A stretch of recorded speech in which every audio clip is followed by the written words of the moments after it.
How we doing, guys? Good to be back with you. I think last time we were together was probably about 6 weeks ago, 5 weeks ago, and we talked about some of the improvements we were seeing during fall camp, and I think we're seeing a bit of a continuation of that during these first 4 weeks into the season. I think the strengths of our room right now are obviously the experience and maturity, and then leadership.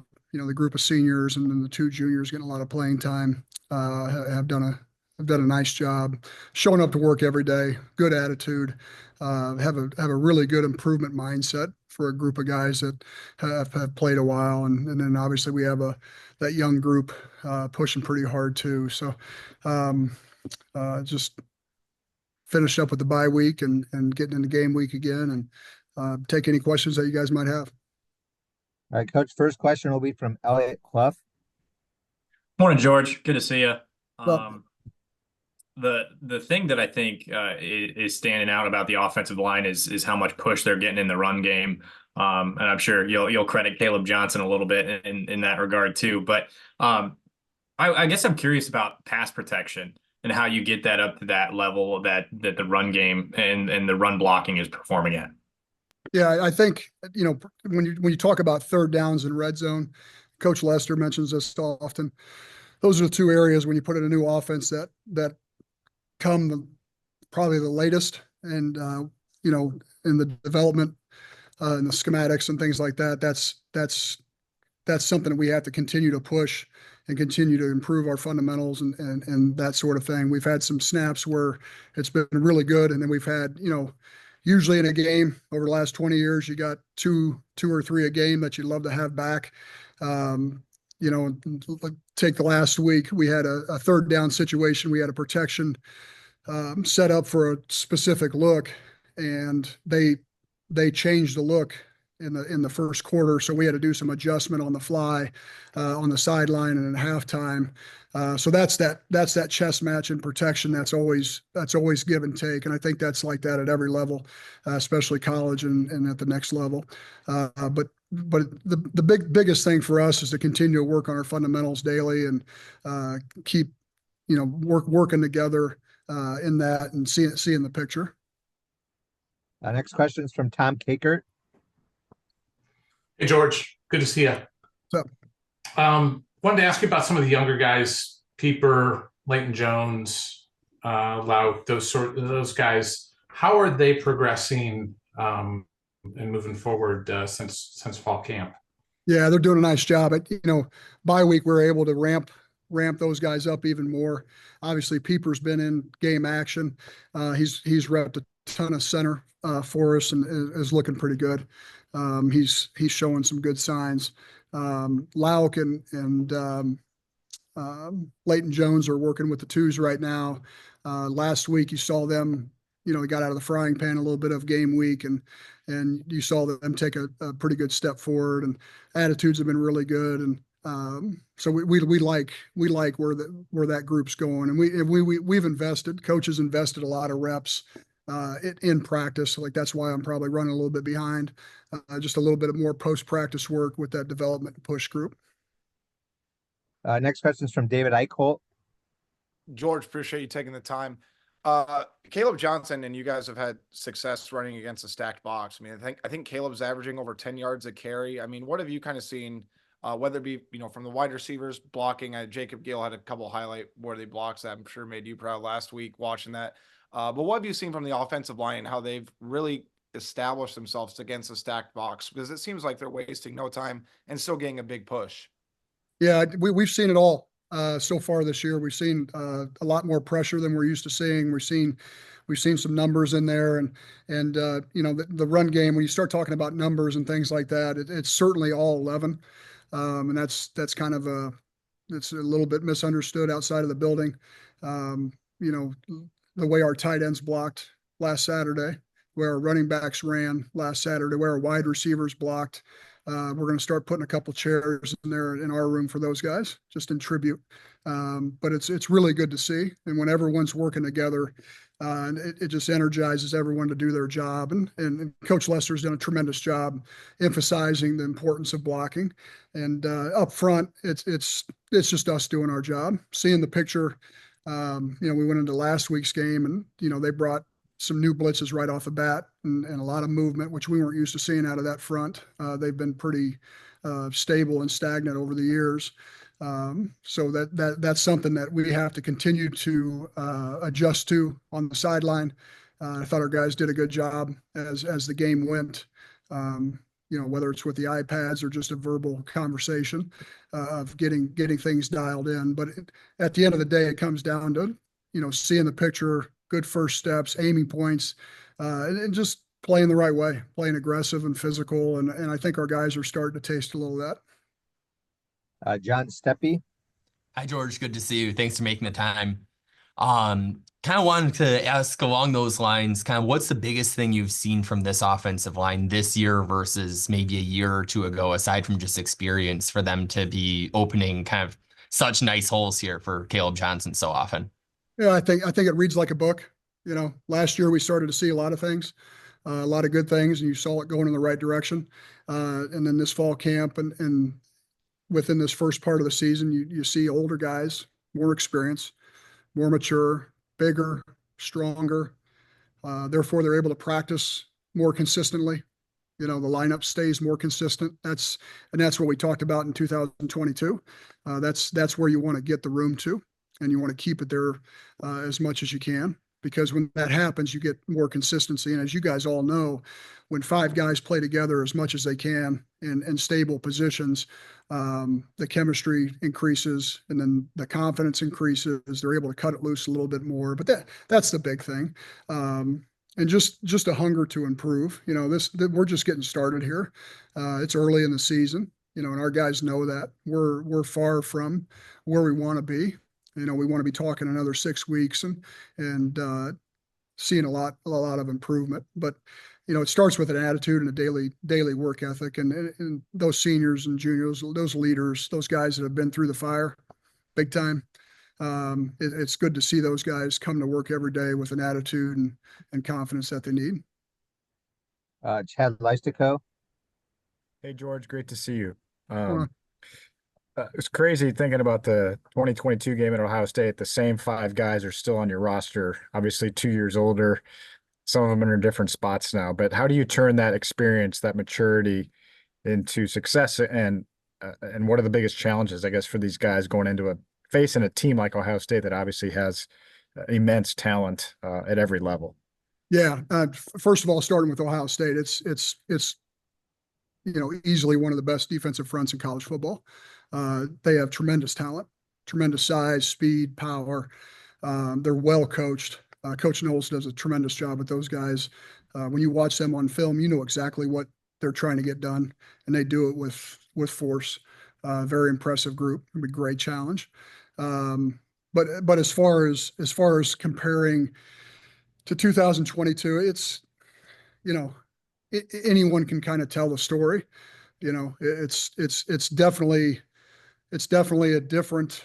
It's the same group, but it's a different group, and it should be. It should be. Now, if they listened to all the outside noise in 2022, they should have just packed it in and quit, but they didn't. They didn't flinch. The great thing about it, Iowa football and Coach Ferentz's program, you do believe in development, and you do believe sticking with kids and working through adversity, and you don't flinch. And that's a tribute to the kids and how they've handled their business. But yeah, this is another game week that we have to work through the process. And Tuesday's Tuesday and a Wednesday's Wednesday, and it's hard, and there's a lot of work being done, a lot of film work. But yeah, the challenge that's coming up is a great one. It is a great one. It's a big one, and it's something that hopefully we're excited for. Corey Breda. Morning, Coach. I'm certainly not going to pretend to be any line expert. I think the average fan probably understands less about offensive line play than maybe any other position group on the football field. So Going back to that Minnesota game, it seemed like, especially in that first half, Minnesota was sending a lot of 5-man pressure. And the average fan may look at the game and say, well, you've got 5 offensive linemen. They should be able to block 5 rushers. Can you talk about the challenges that brings and the disadvantaged position that a center plays in pass protection in those situations when there's that extra guy coming? Yeah, I mean, there was times they were bringing 6 and 7, 6 mostly. But the big thing is identifying the fronts. That's the biggest job of the center, is identifying the different looks. And then we have different protections based off that. We have a call protection, and we can adjust the protection based on the different alignments and schematics of the defense. And then you have new stuff. People aren't, defenses aren't crazy. They're gonna see new stuff. You can rep what you've seen on film all week, and you're gonna get in that first half, and you're gonna be on the sideline working on about 2 or 3 different looks. And Minnesota game was a great example of that. David Eichholt. Yeah, George, I mean, obviously you guys are running some different running schemes than you were last year, and it seems like spring really kind of helped you guys install that, despite maybe other positions on the offense not really having guys that are playing significant time. But kind of watching throughout the first few weeks, it seems like that outside toss play to Caleb Johnson has just been explosive for you guys time and time again. How have you guys really been able to maximize the execution on those outside runs? Just kind of utilize Caleb Johnson, get him in open space, but it just seems like you guys are really, really keeping defenses on edge when you guys go to the outside with that toss. Yeah, I think it's the mixture of all of them, Dave. Like, being able to run an inside zone and a mid zone, and then being able to seal off a gap with a gap and pull, or an outside run. Just that mix of all 3. And then, obviously Caleb is a kid that if you can get him in space or get him to the second level, he makes a difference for sure. But all of our runs kind of feed off each other, and then the formations and movements and things like that all tie in. Trying to make looks similar and that kind of deal. John Steppe. You were mentioning the sideline tablets earlier, and I was curious, kind of, what's your perspective on that through 4 games now? Do you like that as kind of a teaching tool in game, and kind of how do you utilize that? At first I wasn't sure how it was going to go, because I think you can overcoach a little bit. I think you could get a little bit too inundated. We as coaches want to have all the answers, and you could turn that thing into a classroom, and it's not a classroom. It's a sideline, and it's game day, and calmness and getting to the next play is really important. So that finding that balance between reviewing things and making slight adjustments, and then sometimes major adjustments when you start talking about third downs and protections and things like that. It gets major quickly most weekends. And but yeah, it's turned out to be better than I thought it was going to be. One of the neat things that I've seen is, in the past, a kid would make a mistake, and you come to the sideline, you knew you saw it from the sideline, you start asking questions, and a kid's like, oh geez, he doesn't feel great because he did make a mistake, which happens in games. But now with the tablets, it's all out in the open, so it's you get past that first. The kids own it faster. Hey, here it is. Here's the mistake. It happens. Here's how we're going to adjust. We can see it on film. But you just got to be choosy with how much you do. You don't want to flood the kid's head with 800 different things. You want to keep it streamlined as much as possible. Chad. Hey, George, circling back to Tom's question. One of the things Kirk Ferentz talked about as a high priority in fall camp was developing that second offensive line unit, because you can see the seniors on your line. It's going to be different next year. So I guess from your perspective, now we're about 2 months since I think we talked, at media day or whatever. So where has that development gone? And do you see like your seniors kind of being able to sort of pass the baton, so to speak, when that happens? Yeah, that's I'm glad you brought that. That's the best part of it, because the seniors now didn't have a ton of that ahead of them just because of the situation we were in. They had a couple guys, but the consistency wasn't there. Now this, I call them the push group, the guys that were trying to push up to that next level for next year. They've got a whole group of guys that they can watch, learn from, and our older guys. I mean, it's Iowa football. they embrace the younger guys fast, and they're helping them every day. But been really pleased how that group is working. And again, we're doing quite a bit of work with them. They're getting some 2 reps, but they're also getting some Devo reps at the end of practices, and at least twice a week. So really pleased where that's going, and we're just going to keep pushing forward. But the attitudes have been good. There's not really anybody you go, I don't know if he's going to be able to. Most of it's, you're excited about the kid, and they continue to improve. Elliot.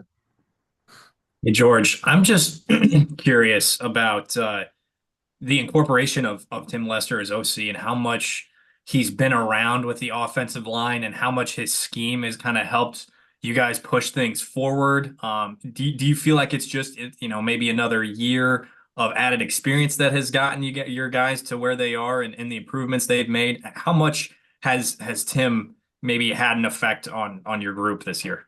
Oh, I think he's certainly had an effect, and an offensive coordinator should.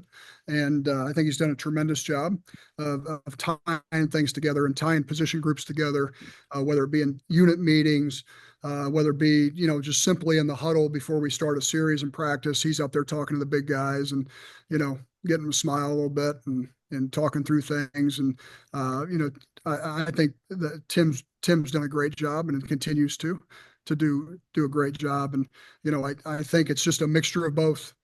It's exactly what it looks like. You got older guys that have been through the mix a little bit, and they're playing fast and physical. And then you got, as we move forward each week, each day of practice, you just get a little bit more melted into the schematics and the timing and things like that. And we're still a work in progress. That's the fun part. You just keep coaching, and you keep coming to work every day. And we got a bunch of willing guys that want to keep getting better and keep getting in sync with the offense.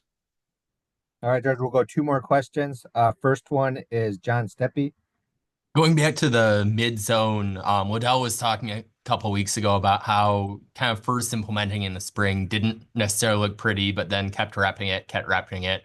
Was there a point where you felt like things were really clicking in terms of implementing that mid zone? And then for kind of the layperson, how would you kind of describe what that mid zone creates that's maybe different from the inside zone and the outside zone that I think Iowa fans have been used to seeing in past years? I think we started to see, it's funny because the last time we did our coaches press conference in preseason camp, it was like those previous 2 practices where you started to see the tempo mesh together a little bit. You started to see it click a little bit, and it's still a work in progress, but there's definitely everyone's in sync together. And as the season goes, it'll continue to improve. And, as far as the specific play, anytime you implement a specific play, it takes time. It takes time to develop, and you stick with it. There's a lot of similarities to what we've done in the past, but there's some nuances that are a little bit different. But the biggest thing is making sure our aiming points and who we're working together with, and then make sure we're able to play at a tempo up front, getting off the ball together and being together as we get to the second level. You take care of the first level, and you got to get to the second level together also. So, but those are the things we're starting to see. But it's the fun part is it's a scratching of the surface. You just keep pushing forward and keep getting it. And each week the game plan's a little bit different with formations and movements and the pictures of the defense. And so there's a little bit of relearning each week and adjusting and getting it melted back in by Saturday. And that's the fun part of this. All right, final question, Corey Breda. George, Tim talked a little bit last week about having some deep shots ready, and situation didn't really present itself against Minnesota to really take many deep shots. I'm just curious, do you in general feel comfortable with the O-line where it's at as far as being able to protect for deeper shots down the field? And are there situations where you may, even during the course of a game, chime in and say, hey, I don't think we can protect here or here, given a play call that Coach Lester may have on the table? No, we haven't had that conversation. All right, very good. Thank you for your time this morning, Coach. Thanks, guys.